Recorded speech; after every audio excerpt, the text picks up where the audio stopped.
प्रभु यीशु मसीह का अति पवित्र नाम का महिमा हो। प्रभु ने हमको एक और अद्भुत संगति प्रभु ने हमको दिया है। मंडली इस रीति से एकत्र होकर आना, एक तरफ से एक ग्रेस स्पिरिट प्रभु ने हमको दिया है, एक बोनस दिया है, क्योंकि दुनिया का जो घड़ी है इजराइल, उसका खबर हम रोज अभी 3-4 दिन से खबर में आते जा रहा है। मतलब जब भी इजराइल का न्यूज़ आ रहा है, मतलब उसमें एक बात हमको चेतावनी देता है कि प्रभु का आगमन का एक निकट आने का या हमें उठा ले जाने का एक बहुत बड़ा घटना संभव हो सकता है करके वो चिन्ह है जो इजराइल का संभव में हम देखते हैं। तो अभी इस रीति से अगर हमको ऐसा संगति अगर मिल रहा है बोला तो वो एक तरफ से हमारे लिए एक बोनस है, क्योंकि प्रभु का आगमन बहुत निकट है। इसका कोई गारंटी नहीं कि हम लोग आज यहाँ से मीटिंग होकर घर सुरक्षित पहुंचेंगे, का कोई गारंटी नहीं है, क्योंकि युद्ध ऐलान हो चुका है और बहुत जल्दी दुनिया भर के लोग इसमें वर्ल्ड वॉर 3 होने का बहुत सा साध्यता है, पॉसिबिलिटी है कि दुनिया के लोग सब लोग युद्ध में प्रवेश करेंगे करके। परंतु जैसा हमने गीत गाया, ना डरना ना घबराना, क्योंकि यहोवा परमेश्वर हमारे साथ है और हमारे साथ ही नहीं हमारे संग है, हमारे अंदर है। ये इजराइल के लिए आश्वासन का गीत है कि यहोवा हमारे साथ है करके, क्योंकि इजरायली लोगों ने कभी भी परमेश्वर को अंदर अनुभव नहीं किया, जीवन अनुभव नहीं किया, बस साथ में हाँ यहोवा परमेश्वर हमारे साथ है तो ठीक है बोलकर वो अनुभव वो लोग करते थे। लेकिन हम लोग एक कदम आगे, हमारे साथ ही नहीं, उनका उपस्थिति है करके वो तो है, सत्य है, लेकिन वो हमारे अंदर निवास कर रहे हैं। एक ऐसा सौभाग्य जो और कोई और जीवियों को नहीं मिला है ना। स्वर्ग में 24 घंटे साराफीम प्रभु का पवित्र पवित्र पवित्र करके धन्यवाद करके आराधना कर रहे हैं, लेकिन उनके अंदर नहीं है। वो लोग सामने परमेश्वर को देख रहे हैं, सिंहासन में बैठा, देखा है तो भी कैसा देख रहे हैं, पंखों से अपना चेहरे को ढककर वो लोग देख नहीं पा रहे। लेकिन हम लोग कैसा है, हम लोग अनुभव कर रहे हैं। पहला यूहन्ना में यूहन्ना क्या कहता है, हमने जो छुआ, हमने जो अनुभव किया, हमने जिससे बात किया, वो महान परमेश्वर जो सिंहासन में बैठा हुआ, वो परमेश्वर जिसको स्वर्गदूत लोगों को देखने के लिए हिम्मत नहीं, उन लोगों ने उनको छुआ। आज वचन के द्वारा हम वो प्रभु को छू रहे हैं, आज वचन के द्वारा हम प्रभु को चख रहे हैं, आज वचन के द्वारा प्रभु का स्वाद हमको मिल रहा है, वचन के द्वारा आज हम लोग प्रभु का वो पर्सनल अनुभव में हम लोग रह रहे हैं। सहभागिता संगति का मतलब क्या है, प्रभु के साथ एक होकर रहना, उनके साथ रहना। और इसके लिए प्रभु कहता तुम मुझ में बने रहो तो मैं तुम में बना रहूंगा। प्रभु हमारे साथ है तो पिता और पुत्र साथ में हमारे साथ रहकर वो भोजन का अनुभव करने का वो अनुभव हमको मिलेगा, और ये हमारे लिए एक बहुत बड़ा सौभाग्य की बात है। तो इजराइल जब इस रीति से युद्ध का अवस्था में जाते समय में मैं सोच रहा था, प्रभु ऐसा क्या है कि इजराइल को इतना बड़ा आपत्ति उनको फेस करना पड़ रहा है। तो एक बात प्रभु बताया, इजराइल पुराने नियम का जो इजराइल करके जो हम लोग पढ़ते आ रहे हैं, या बाइबल से पढ़कर इजराइल के बारे में जो परिचय है, जो चरित्र हम जानते हैं, वो इजराइल नहीं है आज का इजराइल। क्योंकि ये इजराइल कौन है, यूहन्ना का सुसमाचार पहला अध्याय में वाक्य 13 में यीशु क्या, यूहन्ना क्या कहता है, वो अपने बीच में अपने लोगों, हाँ पढ़ना, नहीं उसका 12 वाक्य, सॉरी, परंतु जितनों ने उसे ग्रहण किया, नहीं 11 वो अपने घर आया, वो अपने घर आया और उसके अपनों ने उसे ग्रहण नहीं किया। हाँ, मसीहा का टुकड़ा जाने का सबसे बड़ा सबूत है उस वाक्य में लिखा गया है, प्रभु अपनों के बीच में आया लेकिन अपनों ने उसको नहीं स्वीकारा। लेकिन अन्य जातियों में से जितने भी उनको स्वीकारा, उनको विश्वास किया, उनको उनका पुत्र बनने का, परमेश्वर का संतान होने का अधिकार हमको मिला, है कि नहीं। इजराइल को वो भाग्य नहीं मिला। तो आज हमको वो अवस्था, इसके लिए हमें समझना है कि इजराइल जो अभी जो दुनिया में उनके साथ जो घटना घट रही है, समझते समय में उनके साथ यहोवा परमेश्वर उनके संग है क्या? अभी नहीं है। क्योंकि किसके संग है? क्योंकि अभी प्रभु मंडली के साथ है, कलीसिया में काम कर रहा है। इस्राएल को थोड़े समय के लिए अलग करके रखा। इस्राएल परमेश्वर का अनुग्रह उनके साथ है, वो तो सच है, लेकिन जो कार्य जिस उद्देश्य से करने के लिए जो पुराने नियमों में पढ़ते हैं कि यहोवा परमेश्वर उनके साथ कार्य किया, उनके साथ ऐसा ऐसा व्यवहार किया, ये सब बातें वैसा नहीं हो रहा है जैसा आज हो रहा था घटना है। इसलिए हमें वो समझना है। लेकिन आज प्रभु किसके साथ कार्य कर रहा है? मंडली के साथ। जिस दिन एक दिन आखिरी तुरैया फूकी जाएगी, और जब वो आखिरी अन्य जाति उद्धार पाकर नया जन्म होकर मंडली में जुड़ जाएगा, अन्य जाति संख्या पूरा हो जाएगा, तब क्या होगा? मंडली उठा लिया जाएगा। फिर प्रभु किसकी ओर मुड़ेगा? वापस इस्राएल को। तभी प्रभु इस्राएल के साथ कार्य करेगा जिस रीति से कार्य करना चाहिए। तो आज ये जो मैं सोचा था प्रभु ऐसा क्यों, तो तभी एहसास हुआ प्रभु तो हमारे साथ है। आज भले इस्राएल न्यूज में समाचार में एक एक बातें उनके विषय में हो रहा है, लेकिन हमारा विषय क्या है? वो जो भी कार्य हो रहा है वो सिर्फ एक दृष्टांत है। हम लोग पहला कोरिन्थ 10 में क्या पढ़ते हैं? इस्राएल के साथ जो भी हो रहा है वो बस एक दृष्टांत है, हमको एक सबक सीखने के लिए है। एक बात वहां पर है इसलिए उनके लिए घटी है, लेकिन हमें इस बात में संभलना है, अपने आप को मजबूत करना है, मसीह में विश्वास पे और हमें खड़े रहना है। ऐसा ना हो कि हम गिर जाए, खड़े रह रहे सोच रहे लेकिन कब गिरेगा मालूम नहीं। इसलिए हमें संभालने के लिए चेतावनी है जो इस्राएल के साथ वहां पर हो रहा है। तो वो एक ऐसा समय था जहां पर इस्राएली लोगों तंबुओं का वो लोग पर्व मनाते समय में हुआ इतना बड़ा भयानक आतंकवादियों का अटैक जो उनके बीच में हुआ। तो प्रभु ने इस्राएली लोगों को पहले से ही व्यवस्था विवरण उसका 16 का 16 पढ़ते समय में, साल में जब तुम लोग पर्व मनाओगे, जो 7 पर्व जो उनके लिए दिया गया है, उस 7 पर्व में 3 बार सभी पुरुषों को एकत्र होकर वो पर्व मनाने के लिए आना है करके वहां पर हम पढ़ते हैं। ड्यूटरोनॉमी 16:16 पढ़ना, 16:16। अर्थात खमीरी रोटी के पर्व, हाँ, और सप्ताह के पर्व, हाँ, और झोपड़ियों के पर्व, हाँ, इन तीनों पर्व में हाँ, तुम्हारे सब पुरुष अपने परमेश्वर यहोवा के सामने हाँ, उस स्थान में जो वह चुन लेगा हाँ, जाए। हाँ। और तो वो स्थान कभी, ये मूसा जब इस्राएलियों को बोल रहा है तभी तक उनको कनान देश मिला नहीं है, वो स्थान मिला नहीं है जहां पर इस्राएली लोग ये पर्व आकर मनाना चाहिए। लेकिन यीशु के समय में क्या देखते हैं? यीशु उस समय पर आया जहां पर इस्राएल विश्राम करने के लिए कनान देश पर आया हुआ जगह है। और 3 पर्व जब ये मनाया जाता था तभी था यीशु मसीह का पकड़ाए जाने का समय कब था? फसोन का सप्ताह का पहले में, जब वहां पर वचन पढ़ते समय में आबीब महीने का जो उनका पहला साल, जो हमारे लिए जनवरी फरवरी बोलते हैं, उनके लिए आबीब महीना पहला साल है, जो हमारे लिए मार्च अप्रैल है। हमारा जो मार्च अप्रैल है उनका आबीब महीना पहला साल है। उस साल में उन लोग क्या करना चाहिए?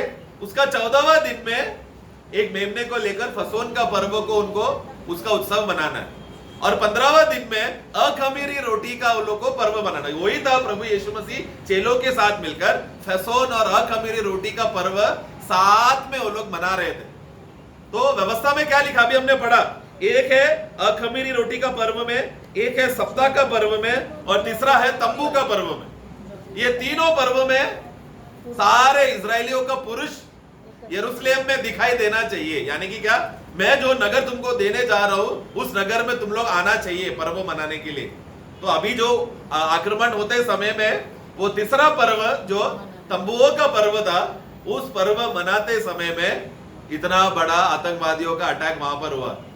ये पूरा दुनिया को शॉक देने वाला एक झटका मिलने वाला संभव है कि ये कैसा इजराइल जो इस देश का सबसे बड़ा सुरक्षित शहर करके माना। जब पॉल ब्रदर ने आपको जस्ट मीटिंग की शुरुआत में याद दिलाया ना, दुनिया के लोगों ने क्या करके रखा है?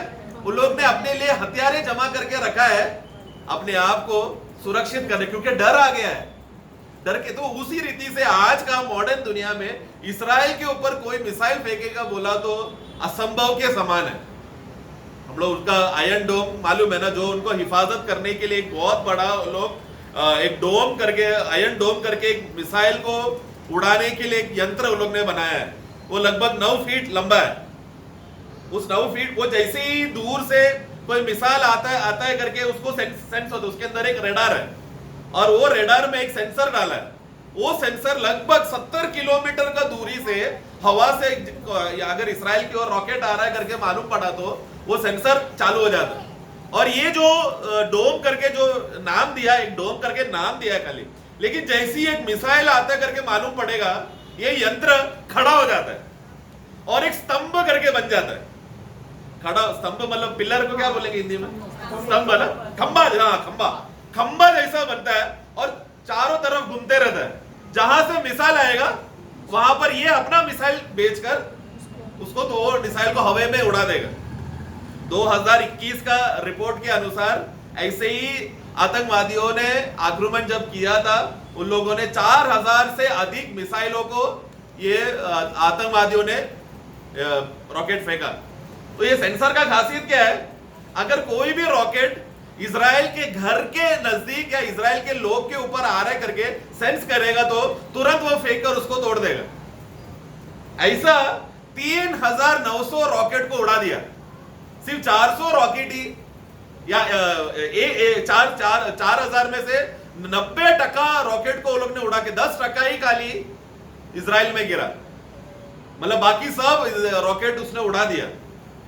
उतना शक्तिशाली, मतलब 4000 आया तो 3900 से भी ज्यादा रॉकेटों को उड़ा दिया, हवा में ही खत्म कर दिया। सिर्फ 100-200 या 400 रॉकेट ही इजराइल पे गिरा और ज्यादा हानि नहीं हुआ। लेकिन इस बार क्या हुआ, वो यंत्र उतना शक्ति रीति से काम नहीं किया जिस उद्देश्य से उसको बनाया गया था। तुरंत इजराइल का ऑपोजिशन पार्टी ने उनको पूछा ये क्या हो रहा है, ऐसा कैसा हो सकता है, हमारा देश में इतना बड़ा आक्रमण होने का क्या कारण है? तो उन लोग एक बात उन लोग ने जो आइडेंटिफाई समझा वो ये है कि हमने अपने हथियारों पर ज्यादा ही भरोसा किया करके उन लोग ने ये बात माना।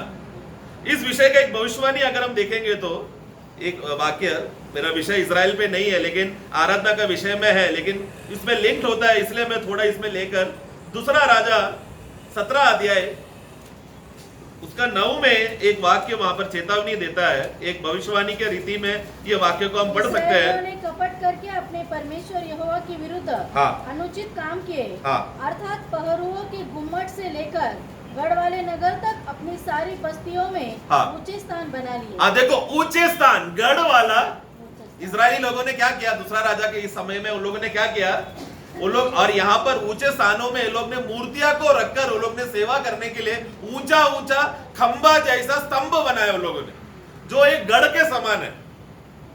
आज उनका ऊंचा स्तंभ गढ़ में क्या है, हथियारों को डाल के रखा है। पहले उन दिनों में क्या था, वो लोग ने मूर्तियों को डालकर सेवा करने के लिए इस्तेमाल किया। आज उन लोगों ने हथियार को डालकर एक खंबा स्तर बना के रखा। तो ये वास्तव में क्या हो रहा है, एक रीति से दूसरा राजा में लिखा है कि तुम लोगों ने मूर्ति पूजा किया।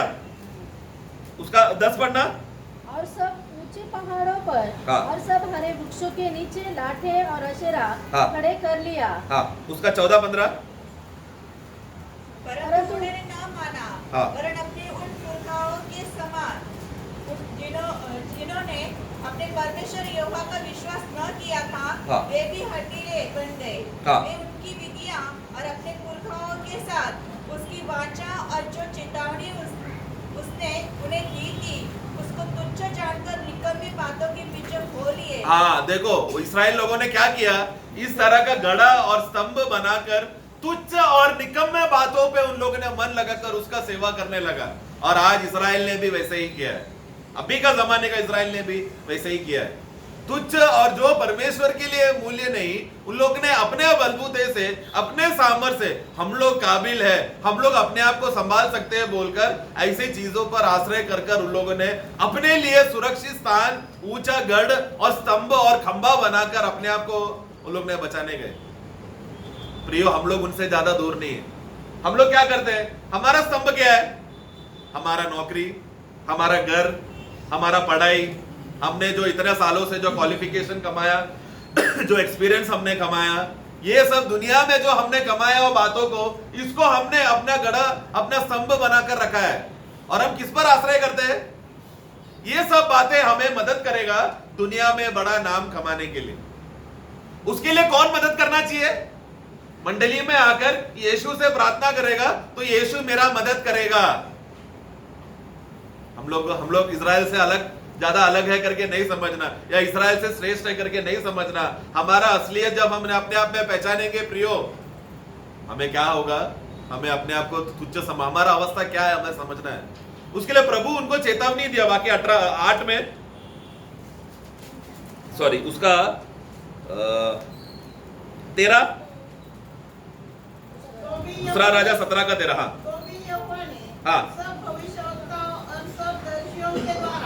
इस्राएल यहूदा को यह कहकर जिताया था, अपनी बुरी चाल छोड़कर देखो, तो भी जब इजरायली लोगों ने यहोवा परमेश्वर को पहला स्थान देना चाहिए था, वो स्थान नहीं दिया, तो भी यहोवा परमेश्वर का मन क्या है? अपने लोगों से वो बात करना चाहता है।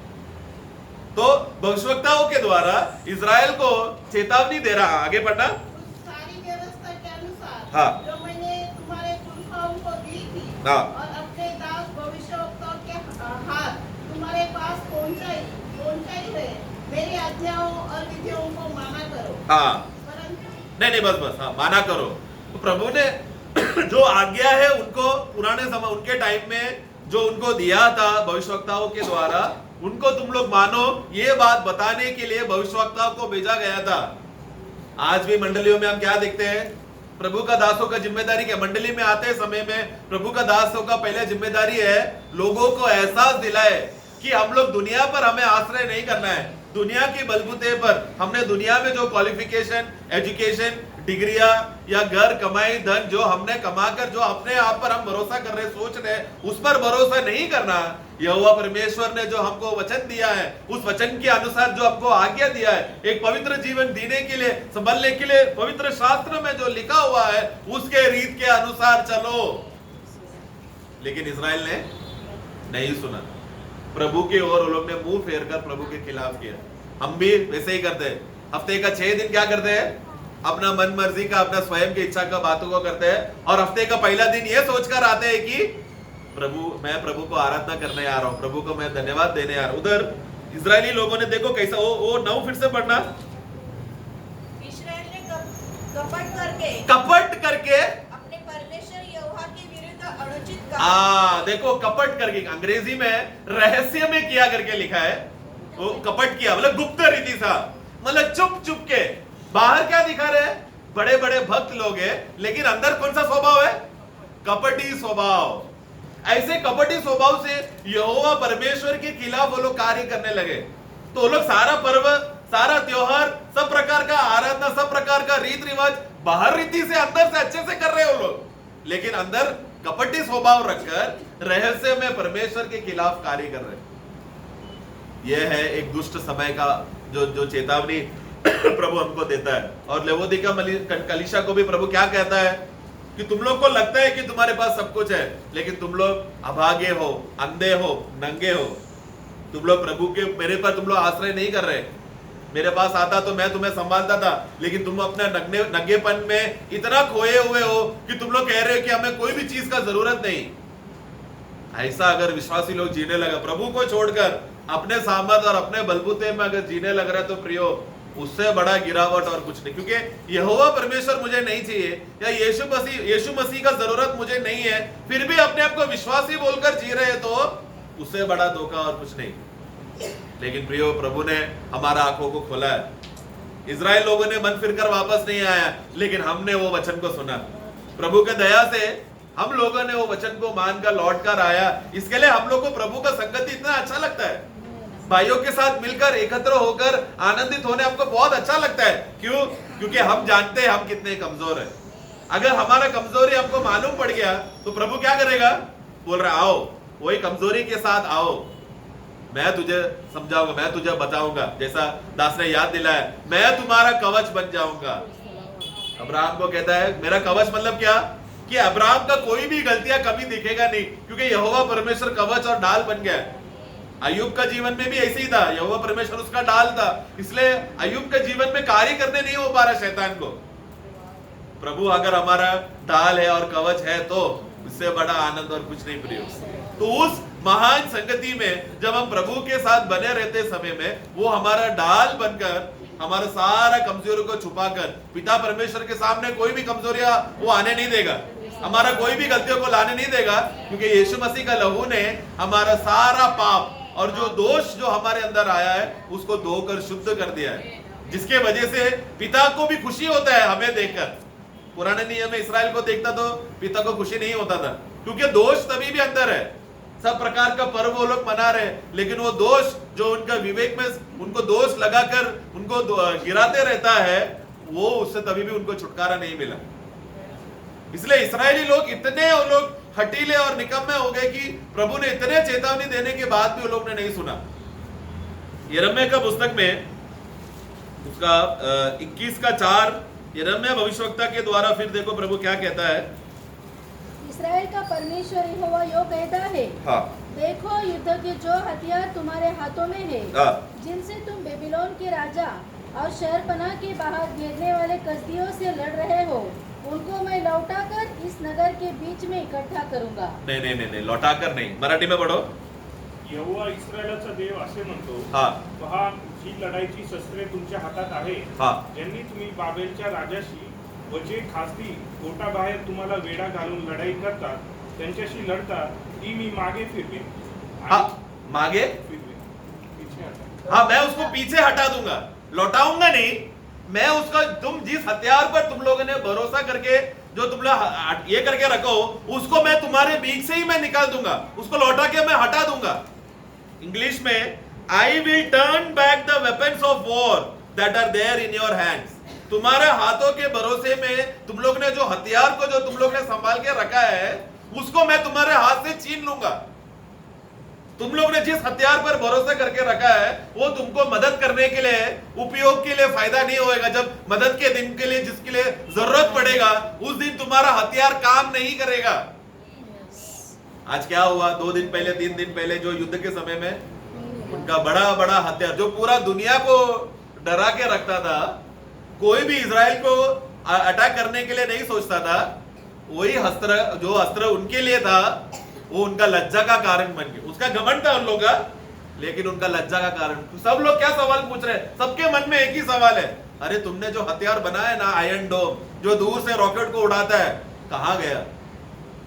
तो इजराइल नेतन्याहू ने बोला, हमारे रेडार के हिसाब से हमने 4000 रॉकेट्स को हमने हवा में खत्म किया। हमास का प्रेसिडेंट, हमास का जो आतंकवादी का नेता है, वो बोल रहा है, ये क्या झूठ बोल रहा है, हमने 8000 मिसाइल भेजे थे। रिपोर्ट उन लोग ऐसा न्यूज में ऐसा आ रहा है, कितना सच है, कौन सच बोल रहा है, कौन झूठ बोल रहा है, हमको नहीं मालूम। लेकिन दुनिया के नजर में इजराइल एक गिरा हुआ देश का में अवस्था में आ गया। एक ऐसा इजराइल जो एक समय दुनिया का शान था, उनका मोसाद करके एक रहस्य एजेंसी है जो हमेशा इंटेल दुश्मन के देशों से हमेशा खबर चुराकर इजराइल को देश को खबर देता था। मोसाद करके एक रहस्य एजेंसी है। वो एजेंसी क्या करता है, दुश्मन लोग जब भी आक्रमण कर रहे हैं करके उन लोगों को मालूम पड़ता था, उनके अंदर का देश का दुश्मनों का खबरी लोग इजराइल को बताते थे कि अभी तुम्हारे देश में आक्रमण होने वाला है। ऐसा एक खबर उनको 10 दिन पहले ही मिस्र देश का अधिकारी ने उनको बताया था कि ये पर्व के दिन तुम्हारे यहाँ पर एक बहुत बड़ा आक्रमण होने वाला है। लेकिन इजरायली लोगों ने उसको सीरियसली नहीं लिया। चेतावनी पहले ही उनको देकर रखा था। क्यों? क्योंकि हमेशा वो लोग मोसाद के भरोसे पर वो लोग रहते थे कि हमारा मोसाद हमको जो खबर देगा वही सच है करके। ये वो सीक्रेट एजेंसी है जो देश देश में जितने भी लोग अगर इजरायली लोगों को आक्रमण किया अगर मालूम पड़ा, तो ये स्पेशल फोर्स जाकर वो इजरायली लोगों को बचाकर आते थे। मुंबई में जब आतंकवादियों ने ब्लास्ट में अटैक किया, होटल में आतंकवादी घुसे, तो 2-3 परिवार इजराइल के लोग वहां पर पड़े थे। तो भारत सरकार क्या बोला इजराइल को, हम आपका इजरायली लोगों को बचाएंगे। कसाब ने अटैक करने के बाद अगले दिन भारत सरकार क्या बोल रहा है, हम आपका इजराइल देश के लोगों को बचाएंगे। तब हमें इजराइल का प्रेसिडेंट क्या बोल रहा है, कौन से लोग, वो तो हमारे देश में पहुंच गए सुरक्षित। क्योंकि कसाब का आक्रमण के बाद इजराइल ने जल्दी से टास्क फोर्स को भेजकर, मोसाद के टास्क फोर्स को भेजकर जल्दी से उन लोगों को रहस्य में निकाल दिया। वो कब इजराइल के जो नागरिक थे कब बच के बाहर निकले, किसी को अभी भी मालूम नहीं है। कोई भी कैमरा में रिकॉर्डेड नहीं है, कैसा हुआ नहीं मालूम। उतना शक्तिशाली एजेंसी को आक्रमण होने वाला है करके कोई खबर नहीं। क्योंकि वचन क्या कहता है, जिस हथियार पर तुम लोग भरोसा करके जी रहे हो, जरूरत के दिन में वो काम नहीं आएगा, क्योंकि वही हथियार तुम्हारे खिलाफ हो जाएगी। मैं उस हथियार का, क्योंकि यहोवा परमेश्वर पर था तुम्हारा भरोसा, वो उन लोगों ने नहीं किया। हम लोग भी उनसे ज्यादा फर्क नहीं है। हम लोग भी जैसे पहले याद दिलाया, हमारा बुद्धि और हमारा समझ और हमारा अक्ल पर जो हम लोग आश्रय करके जीते हैं, हमारा अक्ल हमारा समझ एक दिन हमको मृत्यु में लेकर जाएगा, तब हमें बचाएगा नहीं। इतने बड़े बड़े बुद्धिमान लोगों ने प्रियो बाइबल पढ़ने के बाद वो लोग बोल रहे हैं कि बाइबल गलत है। उनका ज्ञान और उनका बुद्धि उनको धोखा दे रहा है। बाइबल पढ़कर भी उनको उद्धारकर्ता को समझ नहीं पा रहे। क्यों? क्योंकि ये दुनिया का जो बुद्धिमान लोग, ज्ञानी लोगों को, वो लोग प्रभु को नहीं समझेंगे। पहला कोरिन्थी पहला अध्याय में प्रभु क्या कहता है? प्रियो, इसके लिए मैंने दुनिया के, जगत के बुद्धिमानों को नहीं चुना ना, बुद्धिमान लोगों को लज्जित करने के लिए। 1:26 पढ़ना। हे भाइयों, अपने बुलाए जाने को तो सोचो। हाँ कि न शरीर के अनुसार बहुत ज्ञानवान हाँ और न बहुत सामर्थ्य और न बहुत कुलीन बुलाए गए, हाँ परंतु परमेश्वर ने जगत के मूर्खों को चुन लिया है हाँ कि ज्ञानवानों को लज्जित करे। हाँ, बस बस, प्रभु ने जगत के निर्बुद्धि लोगों को, जिसमें ज्ञान नहीं है, संसार का कोई समझ नहीं है, संसार का कोई अक्ल नहीं है, ऐसे लोगों को चुना ताकि उनको जब महिमा करके खड़ा करके रखेगा तो ये दुनिया के ज्ञानवान लोग लज्जित हो जाएंगे। प्रियो, इस दुनिया का कोई भी डिग्री या सर्टिफिकेट या मेडिकल रिपोर्ट या कोई भी चीज हमको महिमा वाला शरीर नहीं देगा। नर्स लोग को मालूम है क्या कौन सा ऑपरेशन करने के बाद हमको महिमा वाला शरीर मिलेगा? कोई डॉक्टर को मालूम रहेगा जवाब? कोई इंजीनियर बता सकता है? कोई धनवान बता सकता है? कोई अक्लमंद व्यक्ति बता नहीं सकता। लेकिन हमारा प्रभु क्या बोला? ये अक्लमंद को समझेगा नहीं। ऐसा एक बात, ये जगत के जो बुद्धिहीन लोग हैं, जो जगत के कुछ है ही नहीं। 28 पढ़ना। और परमेश्वर ने जगत के नीचो, हाँ, तुच्छो, हाँ, जो है ही नहीं, मतलब जो समाज के लिए कुछ भी फायदे का नहीं है, दुनिया के लिए श्राप, ऐसे लोगों को प्रभु ने क्या किया? चुन लिया, ताकि जो लोग सोच रहे हैं कि दुनिया के लिए बुद्धिमान लोग और बलवान लोग और समझदार लोग, उन लोगों को लज्जित करने के लिए, है कि नहीं? इसलिए है मनीष, आगे बढ़ना। इसलिए कभी 29, ताकि कोई प्राणी परमेश्वर के सामने घमंड न करने पाए। कौन सा प्राणी घमंड नहीं करना चाहिए? कोई हाँ, वो कोई भी में कौन कौन आता है? चुने हुए लोग भी आते हैं ना। चुने हुए लोग बोल सकते हैं क्या? घमंड कर सकते हैं क्या हम लोग कोई बड़े लोग हैं करके? हमारा घमंड किसमें है? हमारा प्रशंसा किस बात पे है? कि हम प्रभु में हैं। हम लोग क्रूस में चढ़ाया हुआ मसीह के अलावा और कोई बात पर हम प्रशंसा नहीं करते। हमारे लिए खुशी की बात है, हम लोग चुने हुए हैं, लेकिन वो घमंड नहीं बनना चाहिए, वो एक अहंकार नहीं बनना चाहिए। है तुझे नहीं चुना, मुझे चुना बोलकर उनको तुच्छ नहीं समझना। हम लोग उनको क्या करना है? उनको भी सुसमाचार देकर, उनको भी वचन देकर, वो सौभाग्यता में उनको भी लेकर आना है, उनको भी वो कवच देना है जो हमारे पास है। क्योंकि प्रियो, अभी अंतिम समय है, ज्यादा दिन नहीं रहा। जैसा हम गीत गाते हैं, थोड़ी देर है प्यारो, हम सब जाके प्रभु को मिलने वाले हैं। थोड़ी ही समय बचा हुआ अभी। कितना समय हम लोग ऐसा शांति पूर्वक दिन देखने को मिलेगा हमको नहीं मालूम। ये अंत समय में प्रियो, प्रभु का एक बहुत बड़ा वाणी जो हमारे हृदय में जो कार्य कर रहा है, कि वो ये है कि तुम लोग प्रभु को सही रीति से तुम जानो और पहचानो। क्योंकि जिस समय में हम जी रहे हैं, हम लोग को प्रभु को सही रीति से, सही तरीके से हम लोग आराधना करके जिए, बिना विवेक में, बिना संकोच से आराधना करके जिए। इस प्रकार का अवस्थे में यह संसार हमको करने नहीं देगा। क्योंकि संसार के लोग, वो लोग बहुत शातिर है। लवोदिका कलीसिया के बारे में हमने पढ़ा, कलीसिया का अवस्था क्या है? वो लोग पहचान नहीं पा रहे हैं कि हम लोग सचमुच प्रभु से दूर हो गए, और हम लोग अभी वो काल में जी रहे हैं। क्या हम लोग पहचान पा रहे हैं क्या कि हम लोग वास्तव में मसीह में रहकर, मसीह का आजादी और खुशी में हम लोग जी रहे करके? पहला कोरिन्थी में उसका 2 अध्याय में 13 और 14 पढ़े। जिनको हम मनुष्य के ज्ञान की सिखाई हुई बातों में नहीं, परंतु आत्मा की सिखाई हुई बातों में आत्मिक बातों से मिला मिलाकर सुनाते हैं। देखो वहां का तत्व क्या है? पौलुस कहना चाहता है कि मैं आत्मिक बातें बताऊंगा, शारीरिक बातें नहीं बताऊंगा। दुनिया का कोई भी लाभदायक वाला फायदा, वो सब बातें मैं नहीं बताऊंगा, आत्मिक बातें बताऊंगा। आत्मिक बातों को आत्मिक बातों से मिलाएगा तो ही समझ में आएगा। मतलब पौलुस जब आत्मिक बातें, उसका आत्मा से जब वो बोल रहा है, वो आत्मिक बातें हमें अपने आत्मा में सुनेगा तो ही वो समझ में आएगा। वो वाक्य समझा? आत्मिक बातों को आत्मिक बातों से मिला मिला के। कौन कौन मिलना चाहिए?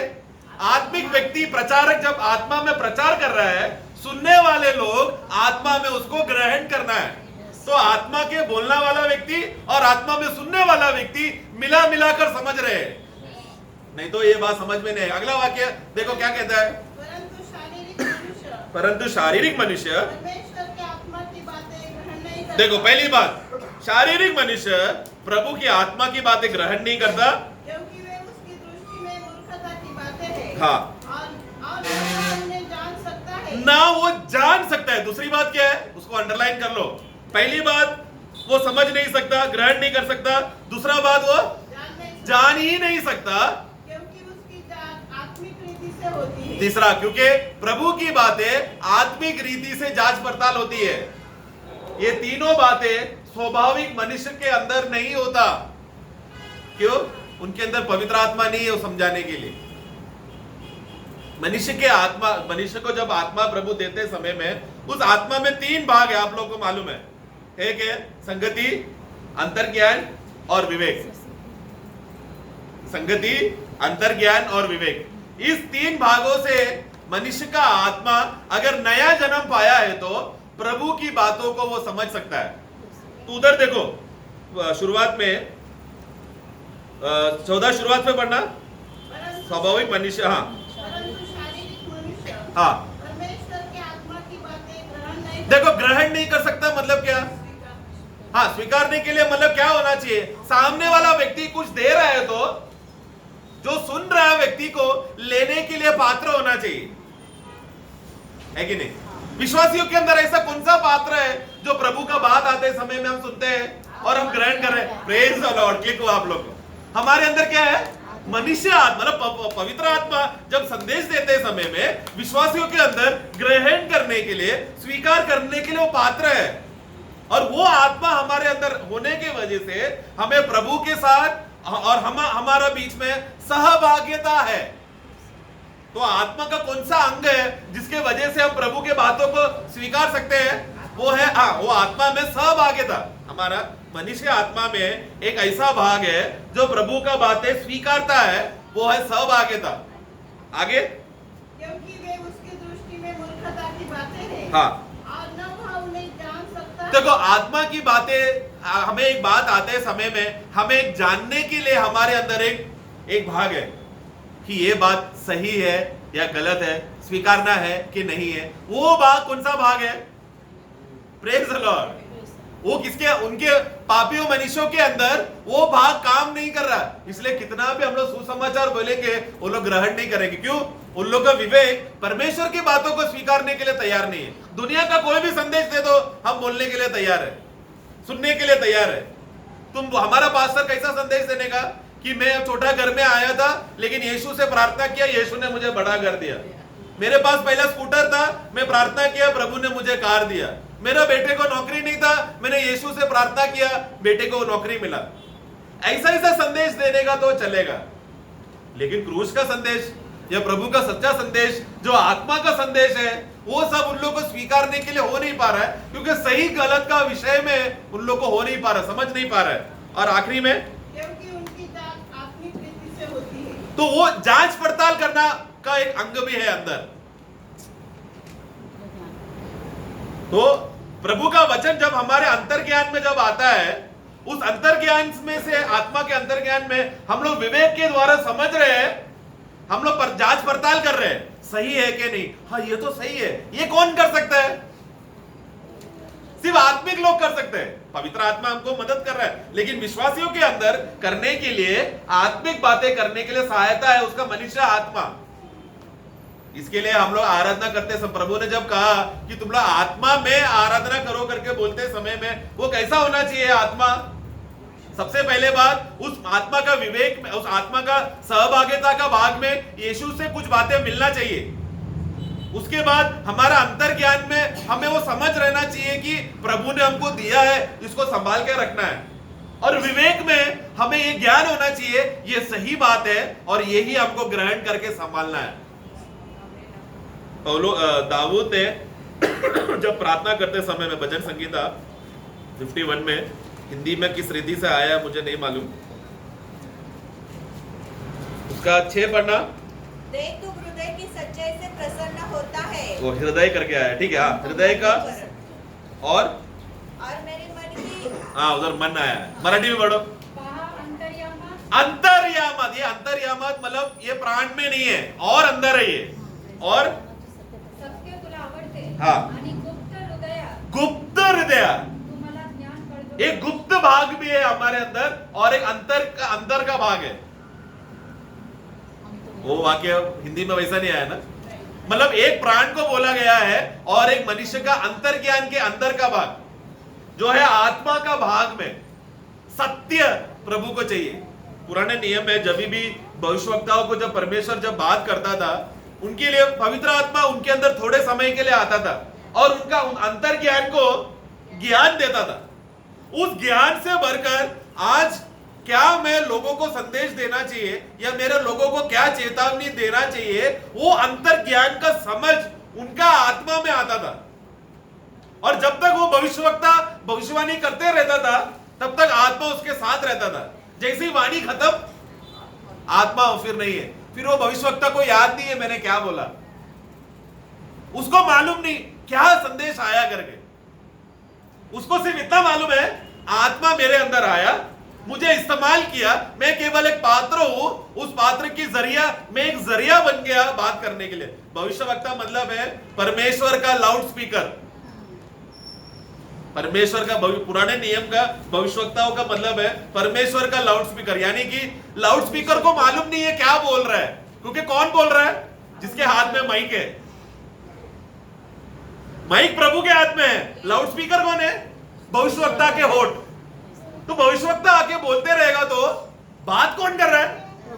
प्रभु स्वर्ग से बात कर रहा है, भविष्यवक्ता का होठ खाली हिल रहा है। तो लोग डर जाते थे, अरे क्या हो गया, ये भविष्यवक्ता है, हमें डरना है, प्रभु का वाणी आया है। सब लोग डर जाते थे। थोड़े देर के भविष्यवक्ता बोला क्या हुआ क्या हुआ, अरे वचन आया प्रभु का, क्या आया? वो फिर वो लोग भविष्यवक्ता को, अरे ऐसा है क्या? भविष्यवक्ता ऑलरेडी पहले से ही प्रभु के साथ कांटेक्ट में है, क्योंकि भविष्यवक्ता कौन है? प्रभु का मन जानने वाला व्यक्ति है। नातान भविष्यवक्ता कौन था? परमेश्वर का मन वाला व्यक्ति था। दाऊद का जो रहस्य के किया हुआ पाप पहला नातान को नहीं मालूम था, लेकिन प्रभु जब बताया तो नातान को मालूम पड़ा। नातान रोने लगा, ऐसा राजा है क्या हमारा राजा? लेकिन वो प्रभु के खिलाफ बात नहीं कर सकते, क्योंकि राजा कौन है? प्रभु की ओर से अभिषेक किया हुआ राजा है। वो क्या बोला? आप जो बोलेंगे मैं वही वाणी बोलूंगा, क्योंकि आपने जैसा उसको अभिषेक किया मैं भी वैसे ही अभिषेक दास हुआ आपका। नातान ने वो सब जाकर बोला जो दाऊद को मांग। वो बात सुनने के बाद वो तुरंत विनती मांगने लगा। वो बात का अध्याय है वो भजन संगीता 51। भविष्य दाऊद को पश्चाताप होकर वो क्या चाहता है? उसके हृदय के अंदरूनी भाग में गुप्त स्थान में प्रभु का सच्चाई चाहिए। तो उसके बाद वो क्या प्रार्थना करता है? हे प्रभु, उसका 10 पढ़ना।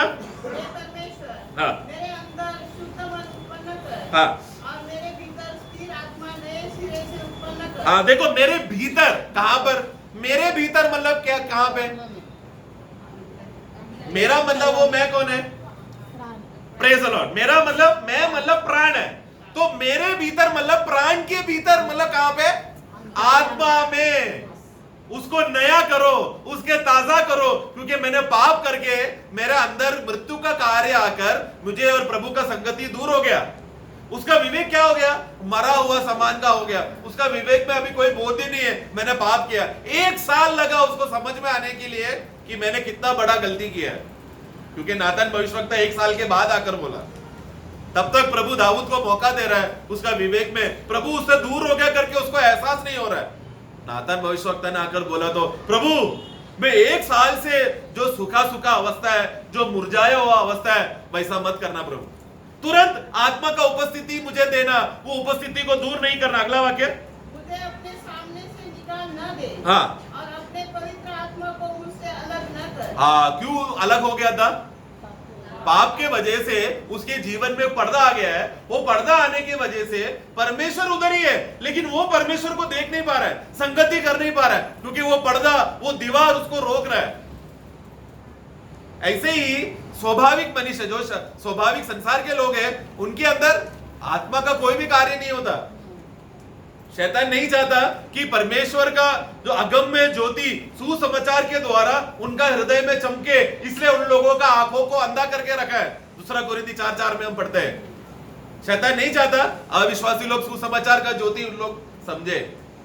लेकिन हमारा विषय में क्या हो गया? वही दूसरा कुरिन्थी 4:6 पढ़ना।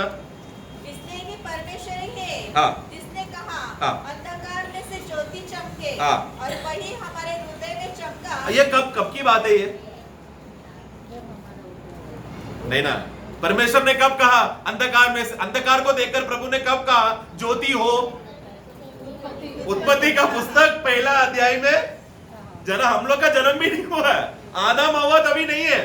तो पौलुस क्या बोल रहा है? आदम और हव्वा को जन्म करने से पहले ही परमेश्वर ने पृथ्वी को देखकर, जो भेडोल हो चुका है, जो अंधकार से भरा हुआ है, परमेश्वर का आत्मा पानी पर मंडरा रहा था, तब परमेश्वर ने कहा अंधकार को ज्योति हो। लेकिन पौलुस क्या बोल रहा है? अरे वो उत्पत्ति में पृथ्वी को नहीं बोल रहा है, हमारा हृदय को बोला। क्यों? क्योंकि हमारा हृदय अंधकार से, आत्मा मरा हुआ दशा में था, हमारा प्राण प्रभु के लिए उपयोग का कुछ फायदा नहीं था, हमारा शरीर पाप का गुलाम में मरा काम कर रहे थे। तब पवित्र आत्मा ने क्या किया? हमारे हृदय में आकर मंडराने शुरू किया। फिर परमेश्वर ने खुद कहा अंधकार को देखकर ज्योति हो, तो हमारा मरा हुआ आत्मा क्या हो गया? जिलाया गया, जिंदा हो गया। तब मैंने मेरा मुंह से चिल्लाया, ओ प्रभु। उद्धार पाना है तो प्रभु बोलना पड़ेगा ना। रोमियो का पुस्तक 10:9 में हम क्या पढ़ते हैं? हाँ, मुंह से अंगीकार करेगा तो उद्धार होगा। मुंह से अंगीकार होने के लिए हृदय का अंधकार हटना जरूरी है। प्रभु ने क्या किया? जो उत्पत्ति में घटना हुआ उसको भूलकर, पौलुस बोल रहा है वो उत्पत्ति का घटना नहीं है, वो अलग बात है, वो एक संभव है। लेकिन प्रभु उत्पत्ति के लिए नहीं कार्य किया, हमारे हृदय में काम किया। अभी वो घटना होकर 6000 साल हो गया, उत्पत्ति का घटना होकर 6000 साल हो गया। लेकिन आज हम वाक्य पढ़ते समय में हम क्या बोलते हैं? अरे ये 6000 साल पहले वाला बात नहीं है। प्रभु ने जिस दिन हमारे अंदर नया जन्म का कार्य किया, ये उस दिन का काम है। मेरे हृदय में ज्योति आने के लिए मैं कितना ट्राई किया, लेकिन नहीं हो सकता ना, क्योंकि मैं कभी भी मरा हुआ आदमी जिंदा हो जा बोलेगा तो जिंदा नहीं होगा। मरा हुआ आदमी अपने आप को जिंदा नहीं कर सकता।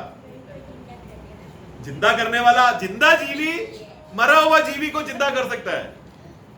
और जीवन कौन है? जीवन का व्यक्ति कौन है? जीवन का व्यक्तित्व है प्रभु यीशु मसीह। पाप और श्राप का व्यक्तित्व है शैतान, जो वो नहीं चाहता वो जीवन का ज्योति हमारे अंदर आए। प्रियो, हम लोग कितना सौभाग्य के लोग हैं। आज हम लोग इजराइल की तरह वो भूल नहीं करना चाहिए। दुनिया में थोड़ा डिग्री मिल गया, थोड़ा पैसा कमा लिया, थोड़ा लोग हमको इज्जत देने लगा तो बोलकर वो जीवित है परमेश्वर ने जो हमारे लिए इतना काम किया, इतना मेहनत, पर परमेश्वर मेहनत कर रहा है, ये बात हम समझ सकते हैं क्या? ये हजम होने वाली बात है क्या? परमेश्वर को सृष्टि बनाने के लिए क्या किया? ज्योति हो गया। सूरज आ गया। भूमि हो, पानी के अंदर था, ऊपर आ गया। सब बोल बोल के बनाया था, लेकिन हमें बचाने के लिए अपना सीने में रखा हुआ यीशु मसीह को बोला, यीशु तू जा और अपने लिए लोगों को बचा कर आ। वो बोलकर बचा सकता था ना? सिर्फ एक होठ का शब्द काफी है ना परमेश्वर का? क्या हमारा प्रभु इतना शक्तिहीन है क्या कि हमें बोलकर बचा नहीं सकता? प्रियो, ऐसा करता तो प्रेम नहीं आएगा ना। प्रेम क्या है? कि मैं अपने भेड़ों के लिए जान देता हूं। जान देने वाला अपने मित्र से प्रेम करता है। वो हमारा प्रभु ने हमारे लिए करके साबित करके दिखाया, सिर्फ बोल के नहीं। सृष्टि का कौन सा जीवी भी बोल सकता है क्या मेरा परमेश्वर मुझसे, चिड़िया बोल सकता है क्या परमेश्वर मुझसे प्रेम करता है? जान नहीं दिया ना। स्वर्गदूत बोल सकते हैं क्या? जान नहीं दिया। पेड़ बोल सकते हैं क्या? पेड़ पौधे, बाकी पशु है, कोई भी नहीं बोल सकता। सिर्फ मनुष्य जाति बोल सकता है। परमेश्वर ने, वो भी सब मनुष्य बोल रहे हैं क्या? लेकिन नहीं ना। इसके लिए प्रभु चुने हुए लोगों को चुन के रखा है। पहला पत्रोस 2:9 का वाक्य हमें नहीं भूलना है प्रियो। वो वाक्य क्या कहता है? प्रभु ने हमें अंधकार से, हम अंधकार में फंसे हुए लोगों को जब प्रभु ने कहा ज्योति हो, हम तुरंत अद्भुत ज्योति में आ गए। हम लोग चल के नहीं आए, हमें उठाकर लेकर आया, क्योंकि हम लोग मरे थे, मरे हुए लोग चल नहीं सकते। ऐसे दशा में प्रभु ने हमको संभाला। क्यों संभाला है? ताकि सदा उसके सद्गुणों का घोषणा करते रहे। एक शारीरिक मनुष्य प्रभु का बात ग्रहण नहीं कर सकता। उसको प्रभु के बात समझ नहीं सकता, क्योंकि उसको विवेक में समझने के लिए वो ज्ञान नहीं। फिर से पढ़ना वो वाक्य, 1 कोरिन्थी 2 अध्याय, परंतु शारीरिक मनुष्य हाँ। परमेश्वर के 14, हाँ आत्मा की बातें ग्रहण नहीं करता, हाँ। क्योंकि वे उसकी दृष्टि में मूर्खता की बातें हैं, हाँ।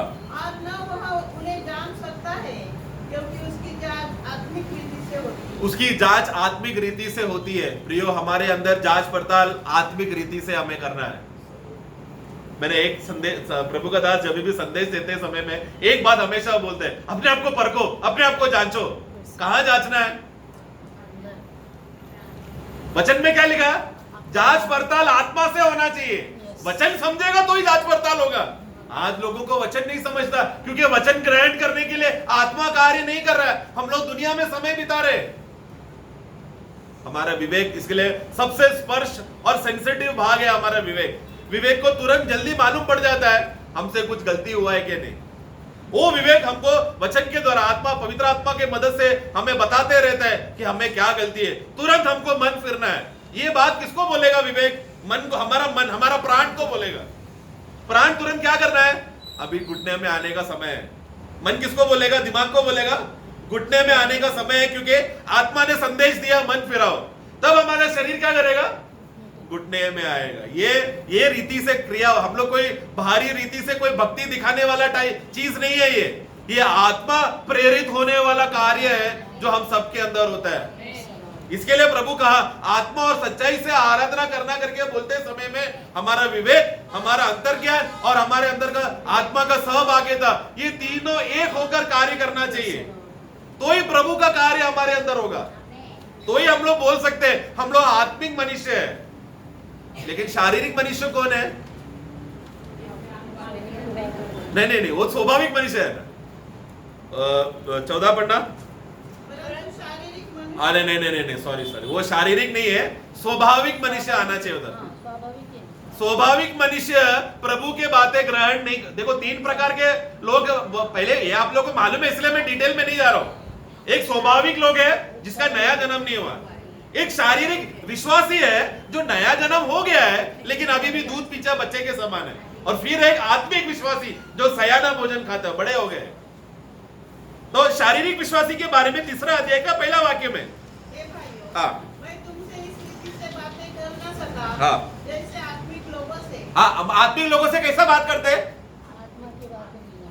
आत्मिक बातों को आत्मिक बातों से मिला जुला कर बात करना चाहिए। लेकिन पौलुस कुरिन्थिय मंडली से वैसा बात करने नहीं हो पा रहे। क्यों? क्योंकि वो लोग शारीरिक है। अगला वाक्य, परंतु जैसे शारीरिक लोगों से, हाँ, और उनसे जो मसीह में बालक है। उसका 3 पढ़ना।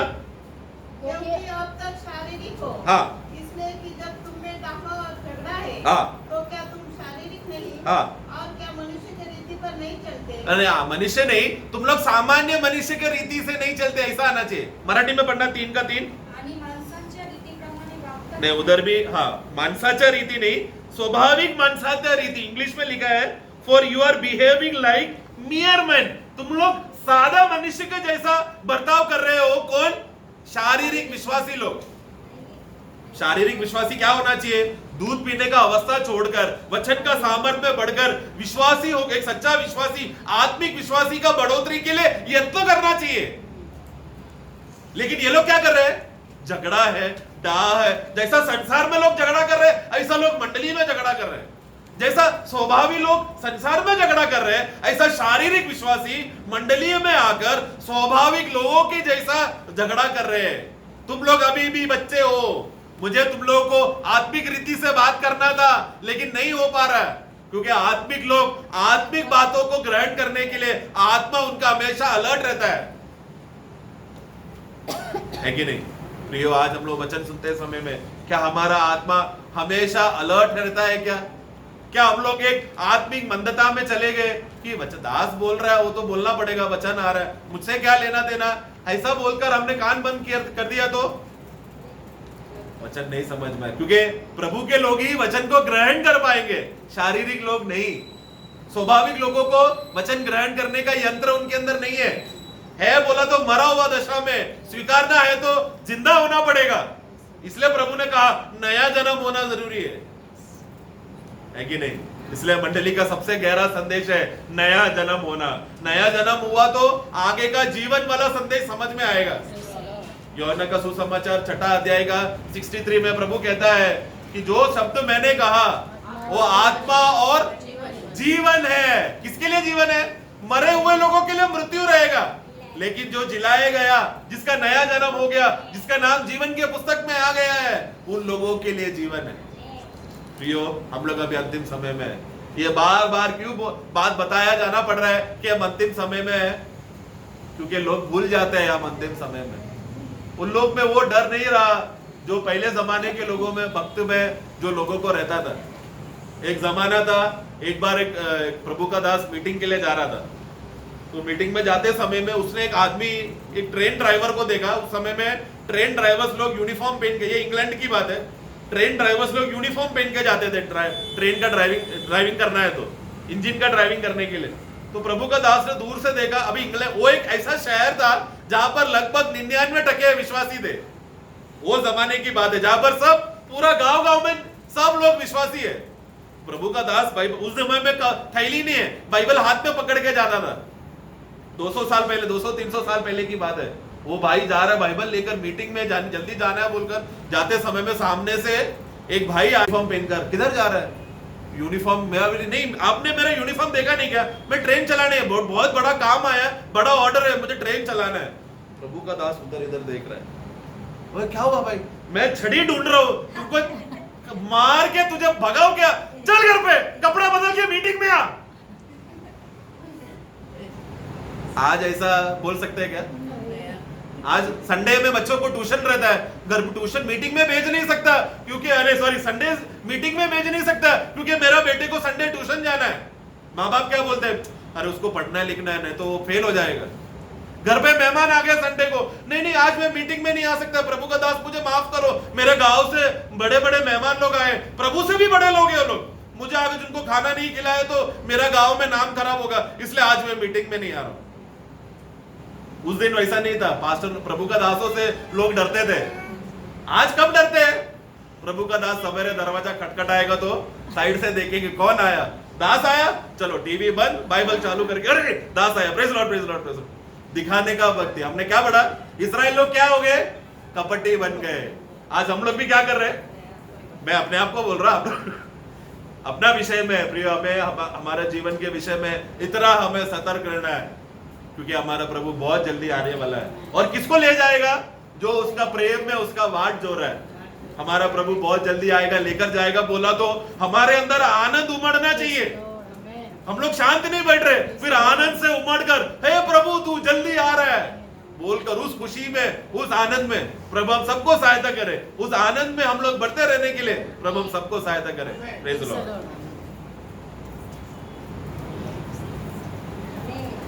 Praise the Lord. ये कौन सा पीढ़ी के लोग हैं? कौन सा पीढ़ी के? मिडिल पीढ़ी के लोग हैं। पहले टीचर को देख करके बच्चों को पीछा आता था, अभी बच्चों को देख करके टीचर को पीछा आता। क्यों? कहीं पथरवाह तो ना करे। बच्चों का कोई भरोसा नहीं, बच्चों का कोई भरोसा नहीं, उल्टा पीठ। सही बात है ना प्रियो? प्रभु का वचन में जो लिखा सत्य है, प्रभु के वचन में जो भी लिखा है सत्य लिखा है।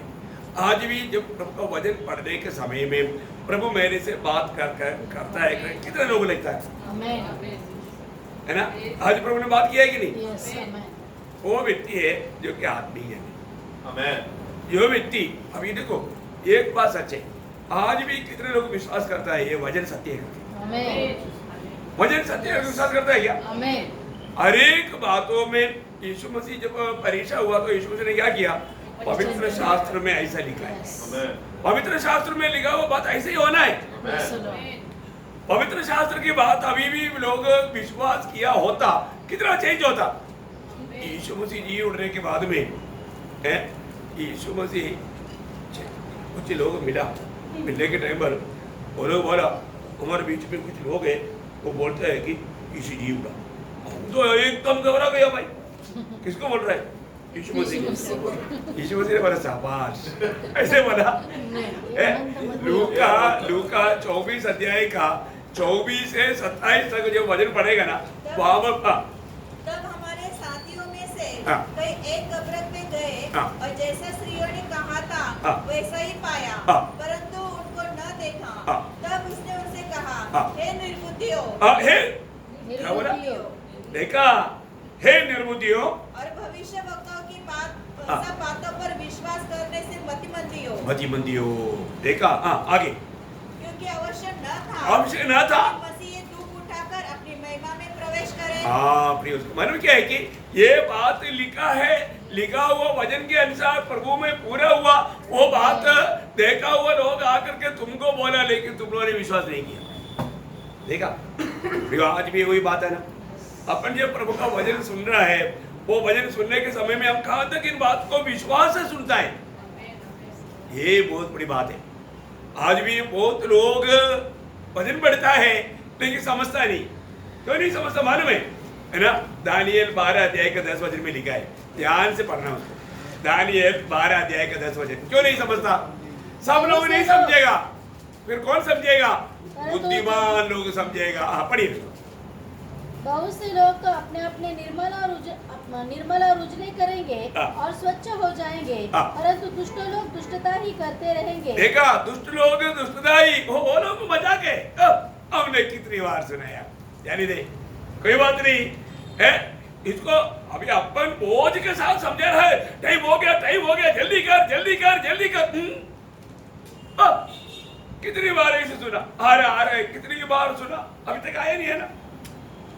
दुष्ट लोग नहीं समझेगा, फिर कौन समझेगा? परंतु जो बुद्धिमान है वे ही समझेंगे। बुद्धिमान लोग समझेगा प्रियो, बुद्धिमान लोग समझेगा कि बात का सीरियसनेस समझो प्रियो।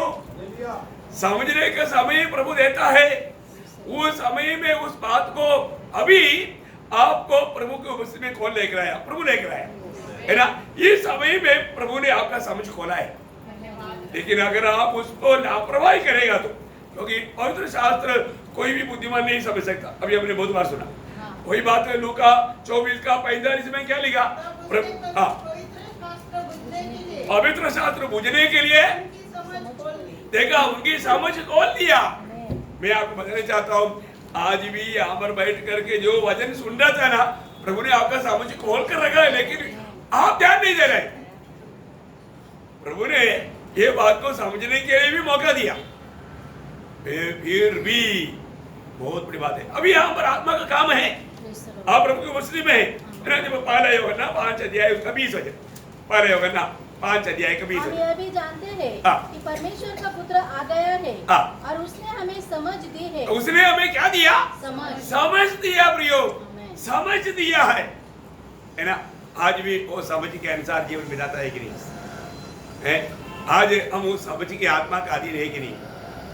मैं इस बातों को सुनता है तो मुझे समझ में आ रहा है कि नहीं? प्रभु ने हमें समझ दिया है। आज भी बहुत लोग इन बातों को नहीं समझता। हमने बार बार देखा, प्रभु ने इन बातों को समझने के लिए हमें समझ की आत्मा दिया। हमने जो पाया वो आत्मा समझ की आत्मा है। उसी आत्मा में ही प्रभु हमें आत्मिक बातों को खोलकर समझा रहा है। तो प्रभु ने कितना अच्छी तरह समझाया। हम लोग कितना अंत समय में, आखिरी क्षणों में, हमने कल भी या पिछले दिनों में कई बार बोला कि देखो घड़ी देखो, कितना टाइम हो गया, 8:12 हो गया। घड़ी देख करके स्लो करो, प्रेज़ लॉर्ड। घड़ी देख करके चलना चाहिए ना, उसके अनुसार स्पीड बढ़ाना चाहिए ना। समय कम में करके देखेगा तो अरे जरूर, नहीं तो ट्रेन जाने का टाइम हमको मालूम 8 बजे है, और जो हम 8 बजे तक घर में हैं, क्या होगा? नहीं होगा, हो जाएगा। हर एक बातों में टाइम पर तैयार रहना, टाइम का बहुत बहुत महत्व है। तो मैं प्रभु को धन्यवाद देता हूँ। प्रभु आज भी हमारे जरूर जान करके प्रभु ने आत्मिक बातों में बहुत से गहराई बातें हमें बताया।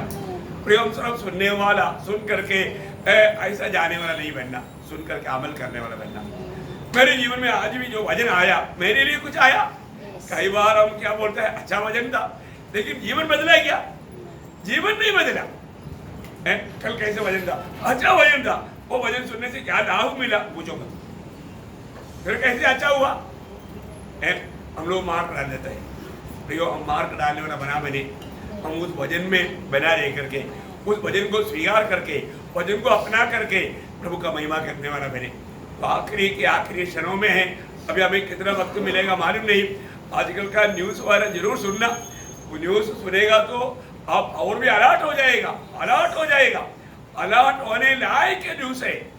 तो मैं आपको बताता हूँ प्रियो, हम लोग सोचने से बढ़कर प्रभु का आगमन का घड़ी बिल्कुल निकट है।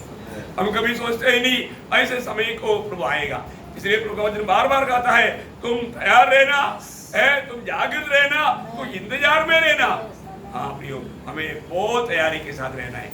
तो जरूर प्रभु ने वचन बोलने के लिए प्रभु दास को सामर्थ दिया, सुनने वालों पर अनुग्रह उंडेला। प्रभु ने अपने नाम को महिमा किया, सारे महिमा प्रभु को मिले।